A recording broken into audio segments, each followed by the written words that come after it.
Hello everyone, my name is Ryan from Reptiles. I am a leopard gecko breeder, reptile enthusiast, and a med student. Today I'll be doing a video about exposing a pretty well-known person in the reptile community. Goes by the name as Geeky Gecko Creations, or Geeky Geckos. His name is Frank. So if you don't know who Frank is, I want to give you a little bit of insight on who he is as as a person, I guess. And I have notes right here too, just kind of showing you his background and why people don't really like him right now. It's been it's been about 5 years that he's been into the limelight of people not really liking him. It's just more recently people are speaking out about it and calling him out for what he's doing. In the video I'll also explain exactly what is wrong, if those of you who don't understand or aren't into reptiles yet or just learning about this. So I'm trying to use this as an opportunity to educate on matters like this, so you know how to kind of move along if you want to get into breeding reptiles and not what to do, but also if you're just curious about stories about people who are animal abusers, which is what Frank is. So let's start it off. I'm going to be looking at my notes. I'm going to try to get this video in one shot also. I just kind of want a brief basic introduction about Frank real quick, and then I'll break down into some other things that reptile-wise is wrong and everything like that. So again, Geeky Geckos, that's his reptile creator, YouTuber, breeder name is what he uses. His name is Frank though. He's based out of Arizona. He's been breeding, to my knowledge, for the research that I've done on him and conversations that I've had with him. Even the videos that you can see on his YouTube channel, he breeds leopard geckos. Started out breeding leopard geckos is what it looks like, and then got into arboreal species such as crested geckos. Sorry, I gotta pop my neck real quick. Arboreal geckos such as crested geckos and gargoyles. And then about 3 years ago, he went into snakes such as like boas and ball pythons. Sorry, that's incorrect. 4 years ago. 3 years ago is when he got into tegus, which are a pretty big lizard. But he started his YouTube career about 5 years ago when he started to upload videos.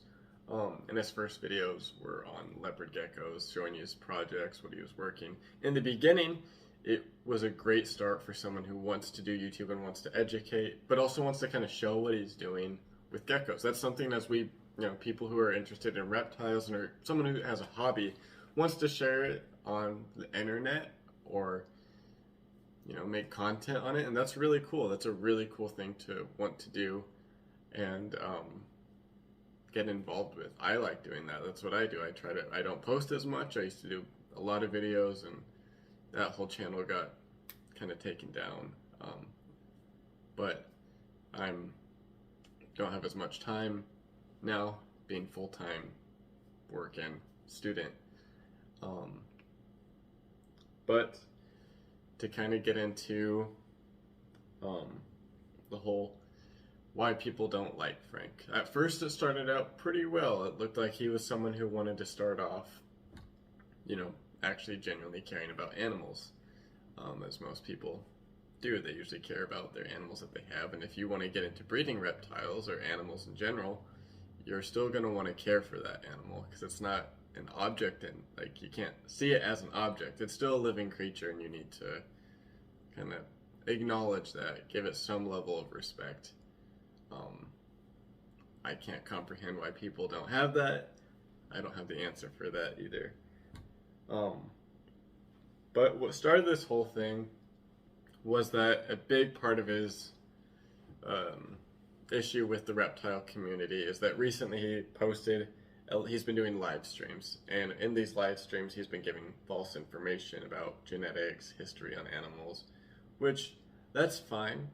I'm not saying that it's okay for him to give incorrect information on history and like other things like that. That's wrong. He just needs to be educated on that, and people could call him out, kindly, and just like, hey, this is actually where this came from, or something like that.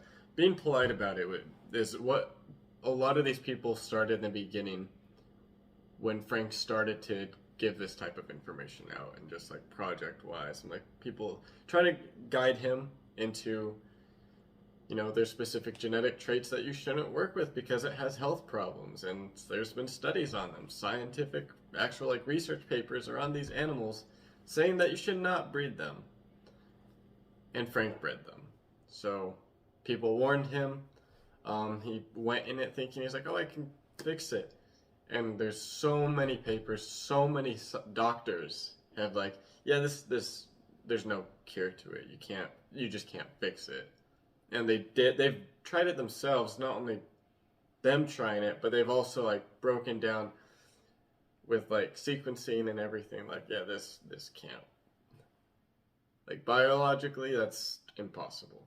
Frank tried to prove that wrong, which is a great way to show that he's ambitious, but not in the kind of correct way of going about things at all. But in that video, he was grabbing his animals. It's mainly for neglect and letting animals of different species interact with one another. He had a predatory animal, a ball python, in the exact tub next to the leopard geckos. The leopard geckos escaped often in the live videos, where he's often found fetching them, and the ball pythons going into the leopard gecko area. Though, yeah, they're younger ball pythons, they are an animal that's going to prey on smaller animals, which are geckos, mice, whatever. Anything smaller than it, they're going to try to eat if it's hungry. So there's a chance that, I'm not saying that it didn't happen on his live stream, which is good, that no animal got eaten or, I could say, hurt in the videos that he's showing, or in the live stream.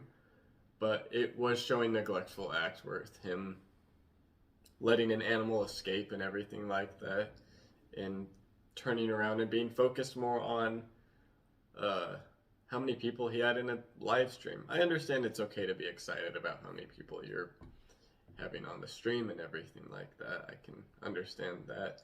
But also there's a level of respect for an animal when you're picking them up, not carrying them like dangling around like this. He's kind of picking them up side to side type thing. There's a huge debate with reptiles, like with leopard geckos specifically. Don't pick them up by their tail. Their tail will drop. Yes, their tail can drop. But there's a way to actually do it with their tail, gently doing it. If you've been experienced with them for however long, that's a whole nother video, and a lot of people will debate that. Like, yeah, you should be really gentle with your animal either way. But there are ways that you can lift up their tail, like gently lifting it up. If the animal's comfortable with you and you've handled them, they're used to that type thing. They're used to, they know that they're not in harm, they're not going to be harmed, so they're not going to drop their tail. But the way he does it, he's just like, I'm surprised his animals' tails don't fall off, because he's just pretty much like jumping their animal, freaking them out, and it's just like, oh, grab this one.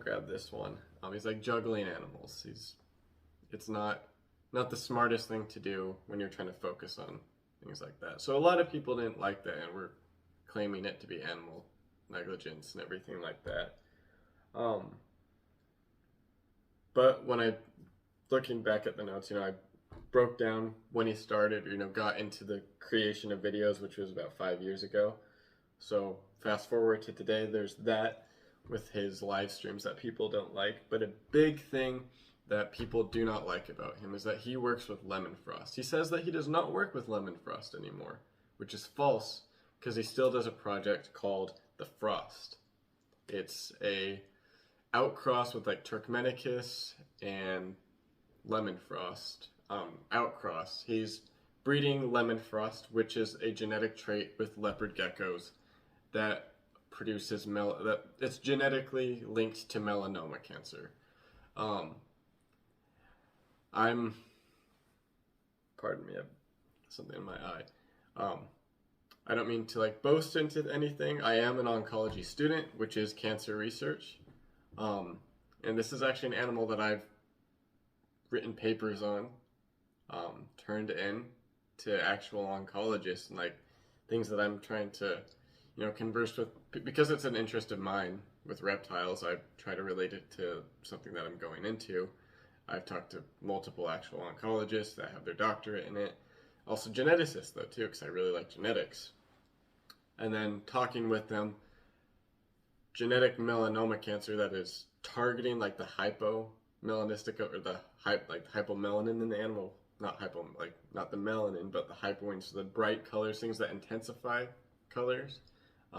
It's not, that's how the gene works. It either like the cancer targets the lighter colors or the brighter colors in the animal. So breeding darker animals to it sounds like a good idea, but it's not, because it's linked to the actual like animal itself. No matter how you outcross it, the cancer has so many different ways of turning into a different kind of cancer.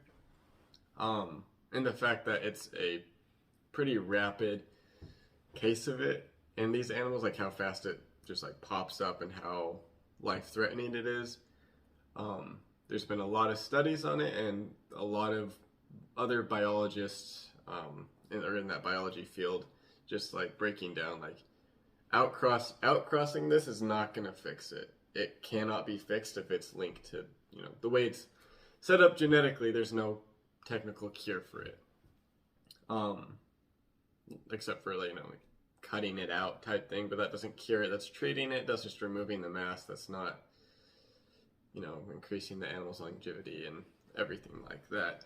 But the thing is that trait is you can't get rid of it, is the thing, through outcrossing. What that endures is that's just making more animal, like the pool of animals that he's outcrossing with and breeding with is creating a bigger threat than what he's actually trying to do, because it's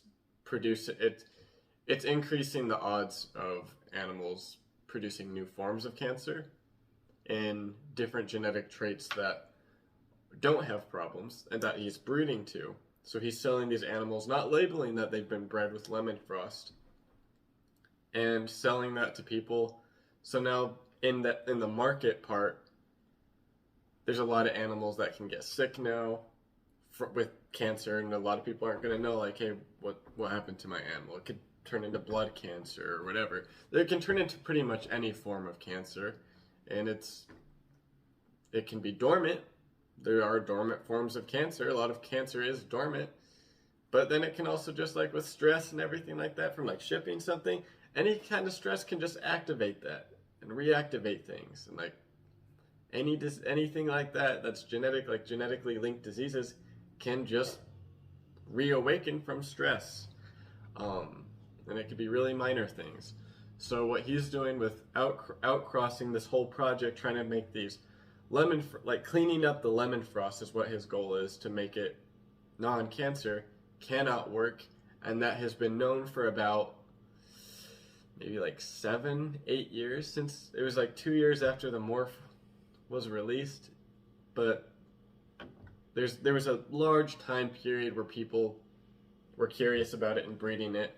I forget the actual date, or like the year that the animal was released publicly and everything, and into the trade. But there's been there's been a long time, as far as like gap period, that it's been like said by actual doctors, like, this is not something you can fix, don't try to do it. And that's what he's trying to do. If you have something against the medical field, that makes sense. But when you're having people that have actually done the sequencing for this genetic trait, which, I mean, it's kind of a no-brainer not to do that. But he still does it, and a lot of the animals that he sells, like the albinos, tangerines, are crossed with lemon frost. which is really sad that he's not only lying about what he's selling to customers, people that are wanting to get into reptiles, but he's also increasing the chance for new cancers to emerge in the leopard gecko pool as far as genetics and everything like that. He's just basically making sick animals and claiming that they're not, there's nothing linked with it, which is pretty sick and sad. The best way to kind of say it, though it's harsh, is that lemon frost line kind of needs to die off. You just need to stop working with it, let those kind of age out, give them a great life, but the fact that sequencing has already been done for it, you can't really do much about it. And that's the really sad part about it, is that, yeah, they're really cool looking animals, but the way that they were, like, the gene was, like, created through just all this mixing and matching, it's just a really dirty way to do it. And it's, a lot of people would argue it's unethical, but there's a lot of different ways that genetics are formed and everything like that. And to say some cases are unethical, some cases are not, I'm not going to be the one to debate that right now, because we're talking about Frank right now. But he also, with the whole lemon frost thing, people don't like him because of that. But there was another huge thing about 3 years ago. I myself can claim that I watched this video, and it was from Frank. He has tegus. This is when he gets his tegus now. He's showing an egg-bound ball python female that, is egg-bound. She's not, and he doesn't want to take her to the vet, and she's looking pretty skinny. Egg-bound just means that she's not able to pass her eggs through. And he feeds it to his tegu, alive. That was a really gross video to watch. Because there's ways that you can, help an egg-bound animal. And his way of doing it was feeding it to his larger lizards. That's pretty gross. That's really sad that if you don't have the means to help an animal, funds or anything like that, I'm sure there's a lot of people that would have helped him. And, there's a vet or just setting it up for a rescue thing or anything like that, someone would have helped. But instead of not having too many animals, or just like not wanting to keep them, that's what he does. He's, in the video, he's like, if I have too many offspring or have too many babies of, I don't know if it was just, he's fed geckos to him too. That video he's feeding, that was a dead leopard gecko, but it was a ball python that he just fed to it. And the video was taken down a couple days later too, because I commented on it actually. There's a couple other people that were like, what are you doing? That's pretty wrong. Calling him out for that. And that's what a lot of people have done. They've called him out for a lot of stuff, and a lot of people have tried to help him. And he pretends that he gets all this information, or he'll understands, and then he blocks the person. So if you call him out, he blocks you. He's blocked me on Instagram and Facebook and everything like that. Not YouTube, because I'll still comment on his stuff there to call him out for stuff still. And a lot of people still do that. But he hides everything. He made an apology video about that, picking up the tails when he was doing his lives. That video's gone now too. He's trying to clean his record by shoving all the shitty stuff he's done, sweeping it under the rug. Pardon my language. I do cuss a lot. Can't really help that. I can do it in the video, but if there's younger audience, I apologize for that. It's a frustrating topic, but as a person, I do cuss a lot though too. But with his videos, he's giving a lot of false information. It's just him trying to educate. He's not going about it the right way. When you're giving false information about teaching people genetics, teaching people how to care for reptiles, when you're a mass producer and you can't keep up with how many animals you're producing. There's a lot of people who are mass producers. I'm not saying that's a good thing, nor is it a bad thing. I will be quiet about that for right now.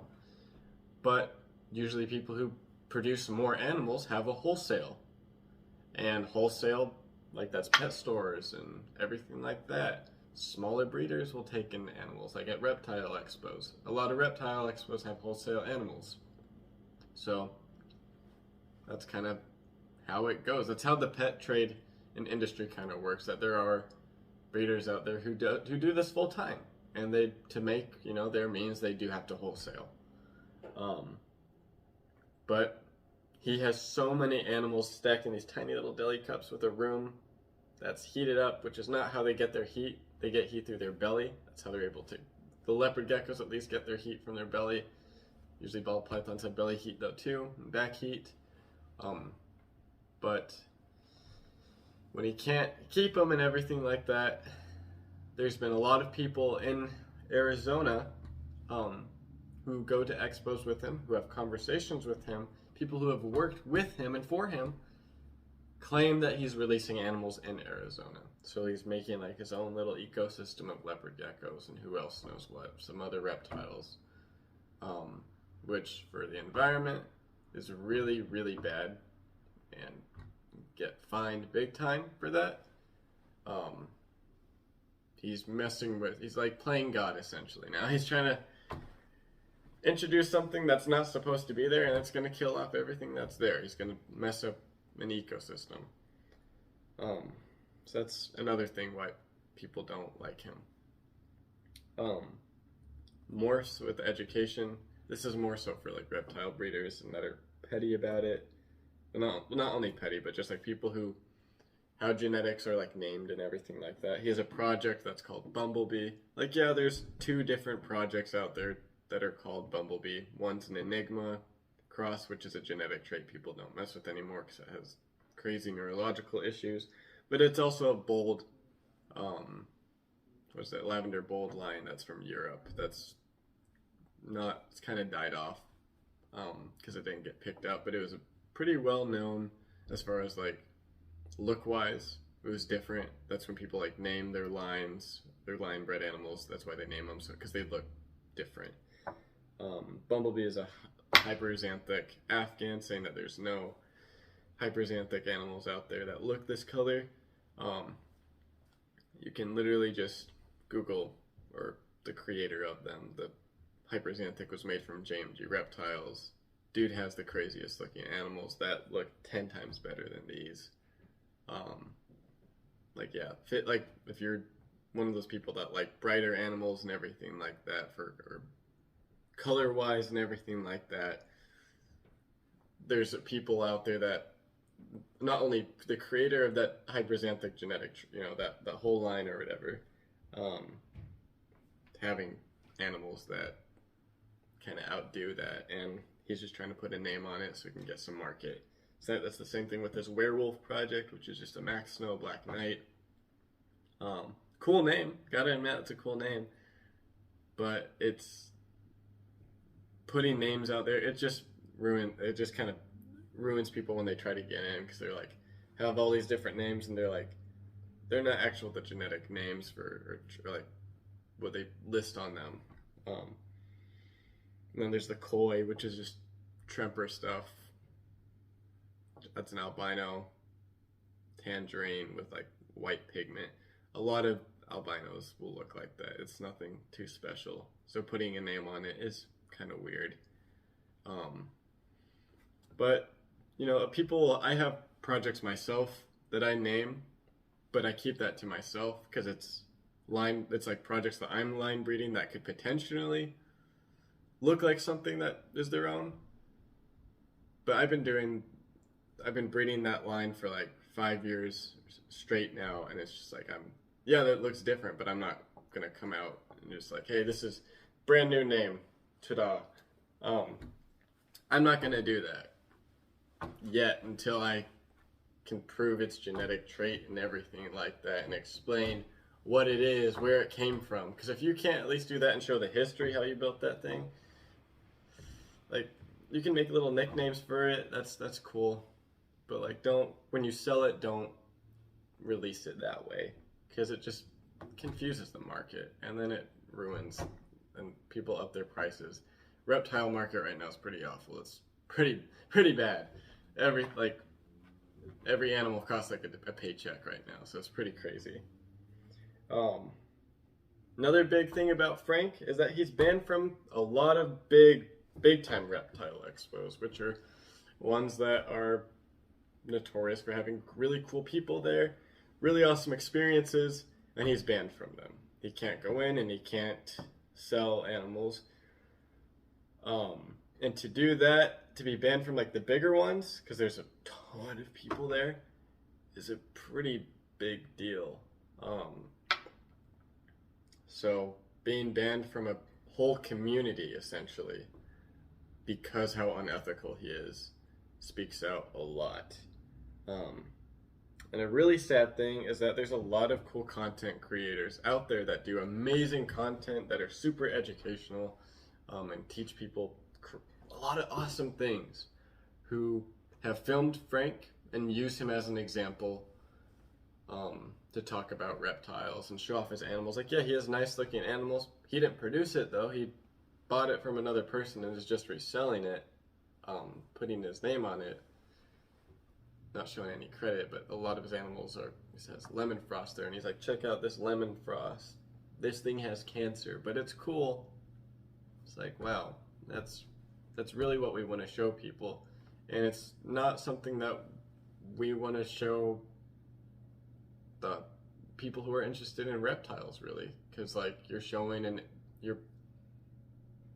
animal abuser who, you know, they're like, look how cool his animals are, but when you actually do your research on the guy, he's a really horrible person, and for what he's done with these animals, it's pretty bad. There's a video that I watched recently. It's just more so like content abuse. He's using his content to make himself look good, and when other people don't do their research on him, it makes him look good too. And you're just making someone who abuses animals look good. And I don't think that's something that people want to do. One of the videos is Dave Kaufman's video. I love Dave Kaufman so much. His videos are so freaking awesome. This dude he went to the New Caledonian Islands, and that is so freaking sick. That makes me so excited. Seeing someone that's out there, just loves reptiles so much, and can just go on a trip, go see where these things are in the wild. That's one of the coolest things I think I've ever heard. That's like, I wish I could do that as a job. That would be, it's freaking awesome. But Dave did do a video recently. It's the leopard gecko one, where you had Frank in the beginning of the video. I commented on it though too, because Dave's been really like he's well known as far as someone who does their research, and Frank is a pretty big, Geeky Geckos is a pretty big thing when you go into the reptile side of things, because he's banned from so many places. I was just shocked that he was in a video of someone who's such a well-educated person, and to have that on his platform is just a little sad and disappointing, to kind of see that he's able to kind of take advantage and use such a great person to kind of publicize. You know, it's just using people who usually watch his videos are people who want to get into reptiles, and they're like, oh, Geeky Geckos, like, I'll go check him out. I'll go buy animals from him now. Because it helps them like sell animals. People check him out after watching the video. And though he did edit his video after I commented on there, and I believe a few other people commented, just like, that's, you know, this guy's an animal abuser. Why don't you do your research on him? Not to be rude to call Dave out like that at all, but it's just the fact that this guy's banned from the big expos, the really huge ones, and even tiny ones. He's banned from most now.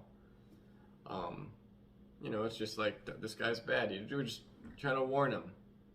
But there's also another video, or sorry, yeah, it's a video. It's like a podcast. It's I think it's called Trap Talk Reptile Network. I think I wrote it down.